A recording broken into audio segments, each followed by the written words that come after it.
Agora vamos para um outro campo importante aqui do tabuleiro, que são as cartas aqui, ó. Então, inicialmente, você tem um deck de cartas, tá bom? Um deck razoável de cartas aqui, e você preenche esse deck de cartas aqui, e o valor aqui em cima é o valor que você tem que pagar em recursos. Então, essa primeira carta você vai pagar um recurso qualquer, essa aqui 2 recursos quaisquer, 3 ou 4. À medida que elas são compradas, né, você, no começo da outra rodada, você passa essas cartas para a direita, ou seja, elas ficam com um valor menor, e você vai preencher, né,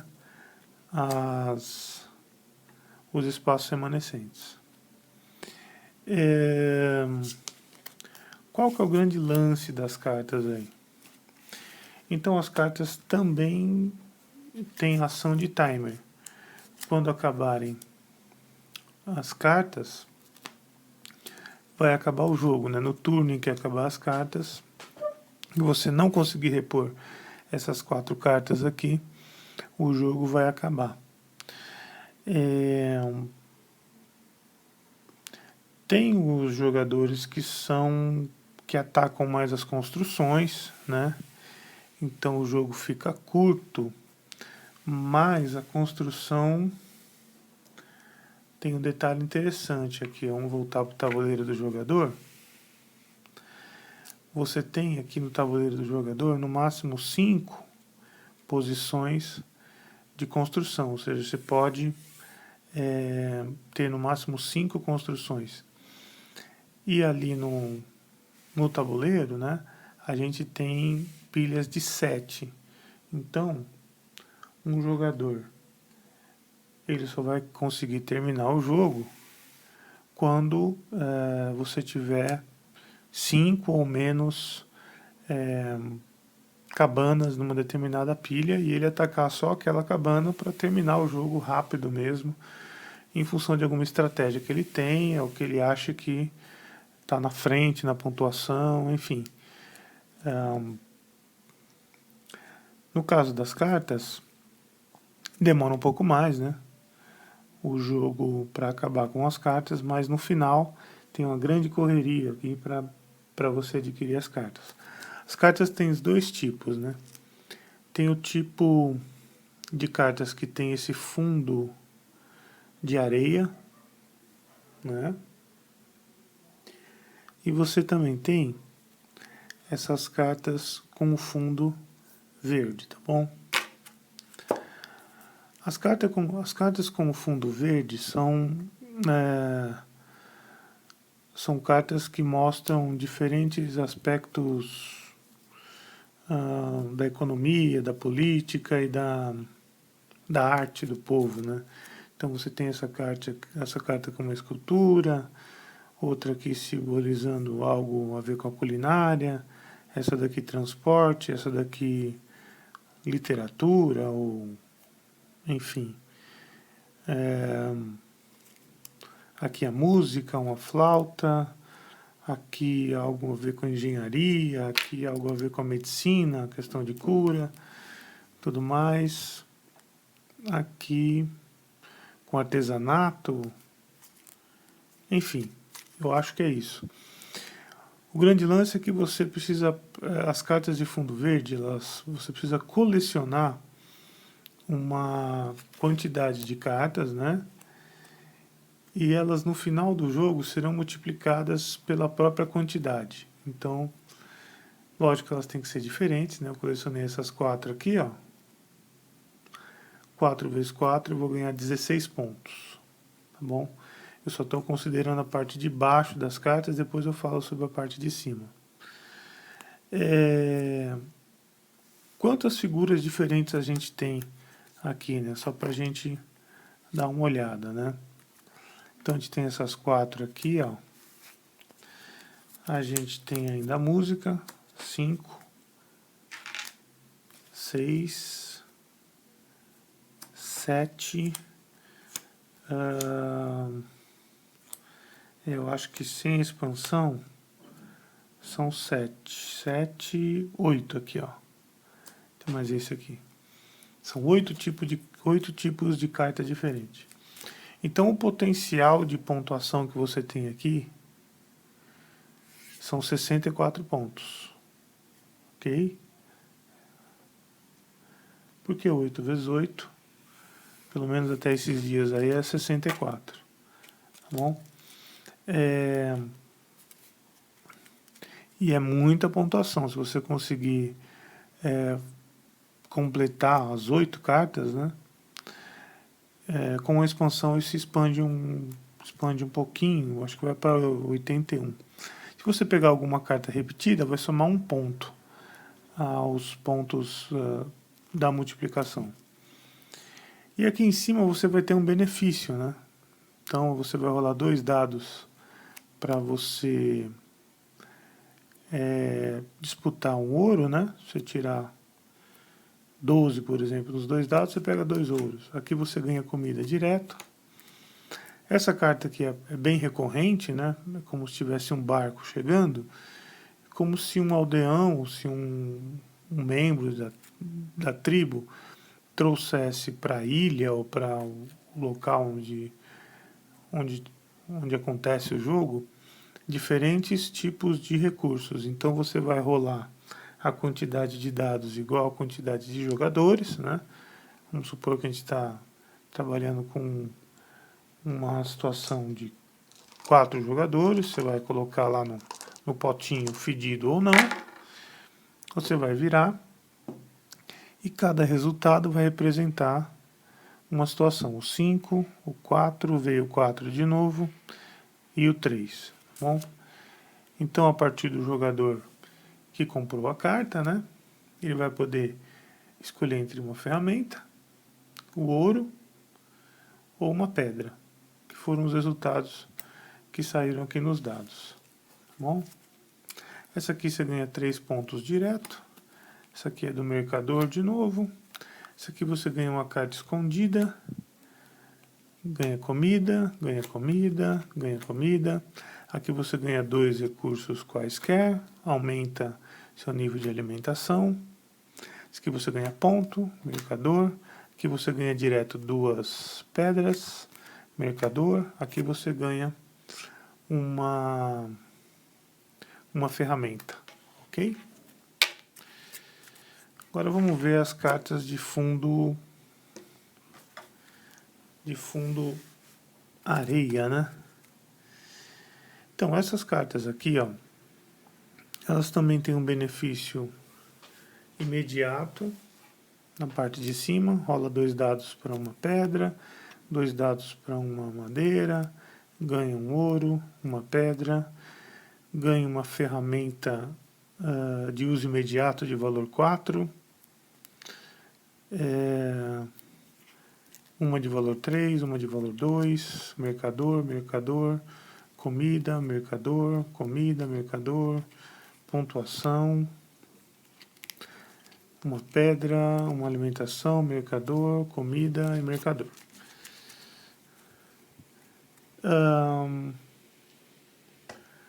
O que acontece com a parte de baixo dessas cartas aqui, né? Na verdade, ela vai te dar bônus em função da sua evolução no jogo. Então, essa carta aqui, você vai multiplicar a quantidade de fazendeiros, se não me engano. Não sei se é essa nomenclatura que ele usa. Não, esse aqui é curandeiro. Você vai multiplicar a quantidade de trabalhadores que você tem no final do jogo pela quantidade de curandeiros que você colecionar. Então, você tem aqui 1, 2, 3, 4, 5, 6 cartas aqui, né? 6 cartas. Totalizando 1, 2, 3, 4, 5, 6, 7. 7 curandeiros. Imaginando que você começa o jogo com 5 e você pode chegar até 10, seu potencial de ponto para curandeiros é 70. Tá bom?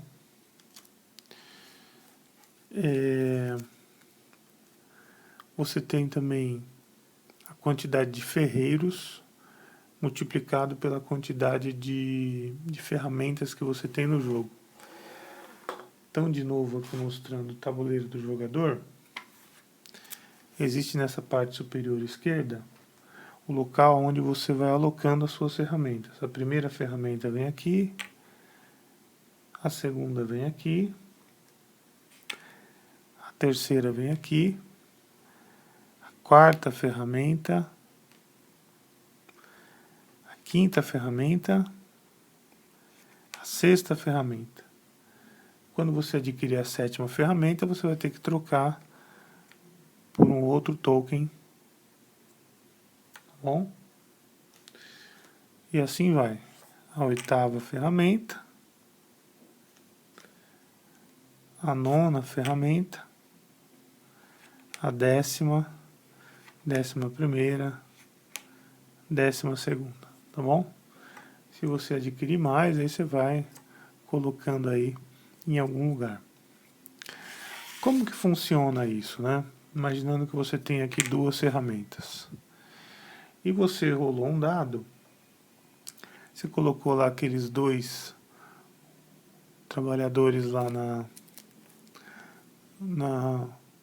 na floresta para caçar madeira, e você rolou um dado e você tirou 4. Você pode usar essas ferramentas para você completar o valor dos dados, né? Então você vira a ferramenta aqui, aí você tirou 5 no dado, você vira essa ferramenta, você tirou 6, com 4 você só ganharia uma madeira, mas agora com 6 você conseguiu 2 madeiras, ok? É simples assim. Então, a quantidade de ferramentas que você tem, imaginando aqui que esse jogador acabou o jogo assim, com 4 ferramentas, ele vai multiplicar pela quantidade de ferreiros que ele tenha nas suas cartas. E aqui você tem 1, 2, 3, 4, 5 cartas de ferreiro, onde você pode ter 1, 2, 3, 4, 5, 6, 7, 8. Um potencial de 8 ferreiros. Só que a quantidade de ferramentas que você pode ter é muito grande. Se você investir em ferramentas e souber colecionar essas cartas aqui, você pode fazer muito ponto, porque você pode acabar o jogo com 10 ferramentas, com 8, enfim.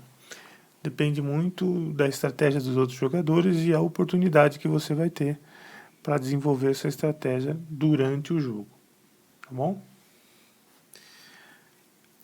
Um outro fulano que tem também é o construtor de cabanas,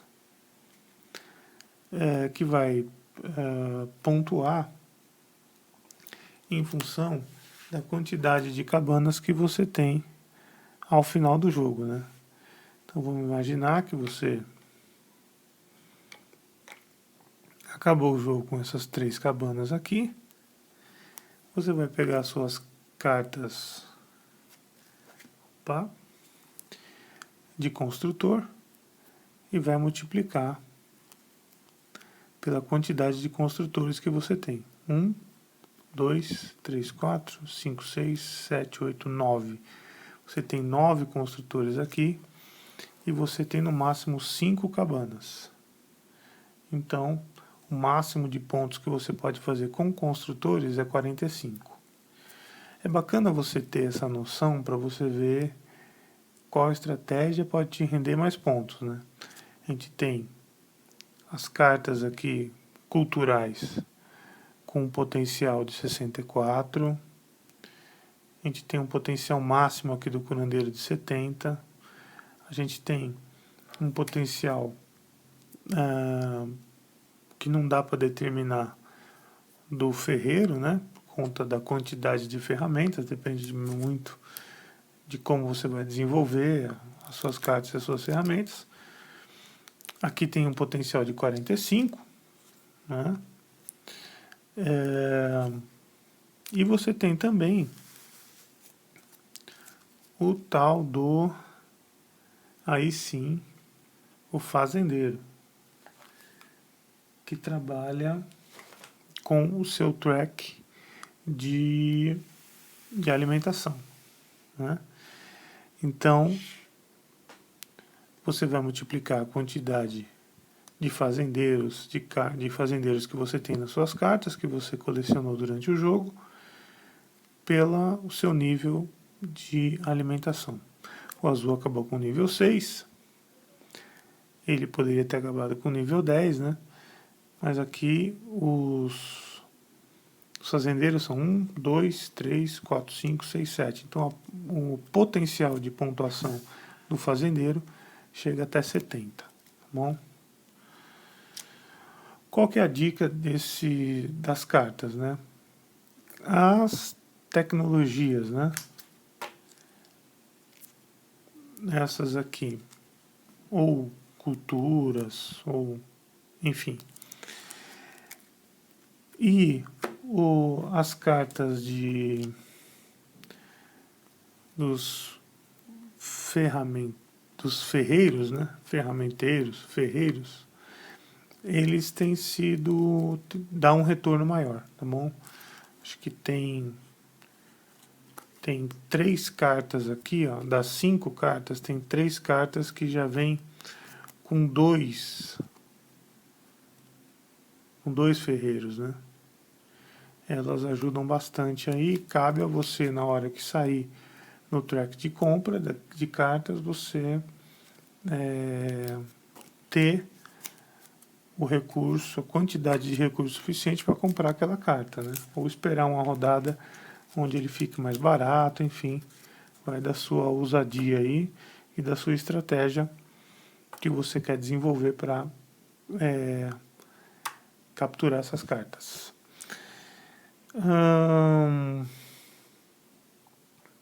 Que mais que a gente pode acrescentar aqui para o jogo, né?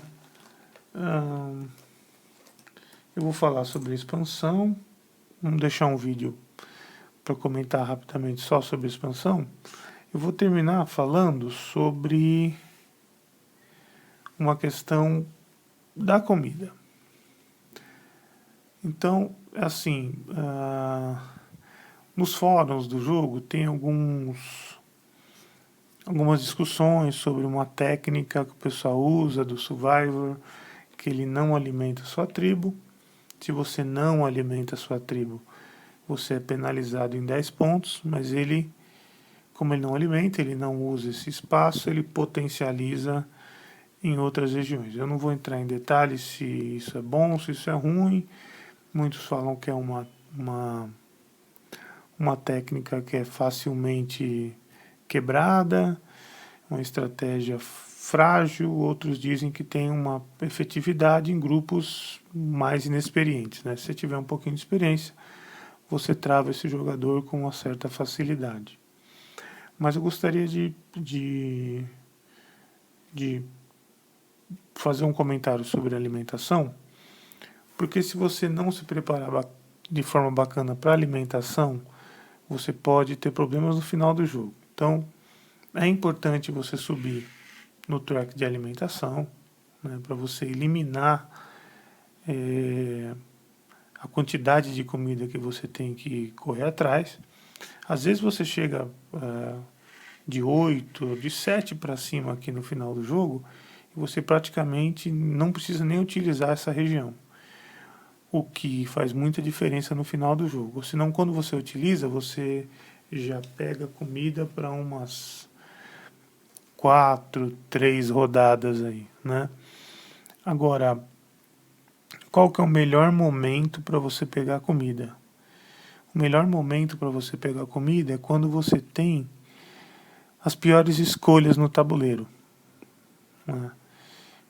Então, imaginando que a madeira é a principal moeda de troca e que o ouro é o principal catalisador de pontos, eu não vou eliminar também a pedra, né? Que ela conta como 5 pontos, mas o ouro é o maior catalisador de pontos. Há situações no jogo, principalmente quando você é o último jogador. Deixa eu pegar o Lula aqui. Principalmente quando você é o último jogador, você pode se preparar abastecendo seus estoques de comida para quando você for o primeiro jogador, você ter mais liberdade para fazer as melhores escolhas. Ok? Então é geralmente o que eu faço, né? Quando eu sou o último jogador e não tiver nenhuma escolha melhor, porque um jogo de 4 jogadores, os outros jogadores vão escolher as melhores posições, principalmente de campo, de ferreiro, de aumento da sua família, e as cartas mais baratas. Se o jogador tiver um pouquinho de experiência, ele já vai escolher essas melhores posições. No jogo de 3 e de 2, tem alguns setores que são bloqueados aqui, diminui um pouco a quantidade de workers que você pode colocar em cada região.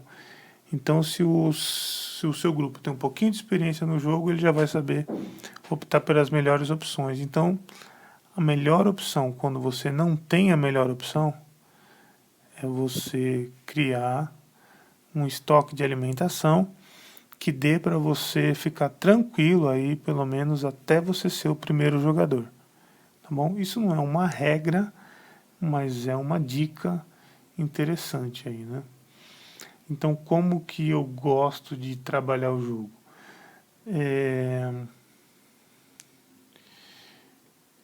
Na verdade, você escolher duas dessas 3 posições aqui como sendo de prioridade e a carta mais barata, né? Aqui no cantinho, né?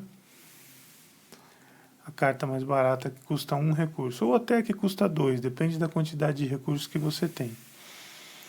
Então você, sempre que tiver a possibilidade, ou subir no track de alimentação, você está concorrendo para 70 pontos, ou você investir pesado no ferreiro, que além de te dar uma pontuação bem bacana, você ainda vai poder, de 50 a 80 pontos você consegue tirar aqui no ferreiro, desde que você priorize, né? E que você também, outra coisa bacana é que além dos pontos, você vai utilizar ele a toda rodada, né? Toda rodada você vai utilizar para você ganhar outros recursos, tá bom? As duas condições de término de jogo é o término de uma pilha de cabanas, de 7, né? Ou se não, o fim do deck de cartas, né? E aí a gente vai contar os pontos. Como são contados os pontos? Você conta os pontos do track, né? Do track imediato que você ganha com as cabanas e com algumas cartas, né? E você vai contar a pontuação do jeito que eu falei, multiplicando a quantidade de curandeiros, de fazendeiros, de ferreiros e de construtores pelos valores que você tem. Os recursos também vão dar pontos para você no final. Se eu não me engano, cada recurso te equivale a 1 ponto, tá bom? Eu já vi alguns jogadores também correr atrás de bastante madeira no final do jogo, até acaba o recurso, né? Quando acabar o recurso, você pode utilizar qualquer outro token de um outro jogo, ou anotar a quantidade de recursos que a pessoa tem, né? Não é ilimitado, né? E quem tiver mais pontos no final ganha, né?